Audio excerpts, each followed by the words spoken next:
भोपाल में गजानन महाराज जागतिक पारायण दिवस और श्रद्धा भक्ति के साथ मनाया गया।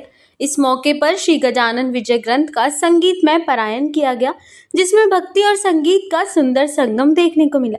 यह आयोजन श्री दत्त मंदिर अरेरा कॉलोनी में हुआ, जहां भोपाल और आसपास के क्षेत्रों से बड़ी संख्या में श्रद्धालु पहुंचे।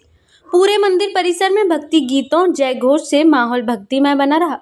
कार्यक्रम का आयोजन गुरुदेव सेवा मंडल दत्त मंदिर और आपुल्की महाराष्ट्र मंडल भोपाल ने किया, जिसमें दैनिक सिटी टुडे मीडिया समूह के प्रधान संपादक सतीश पिंपले का विशेष सहयोग रहा।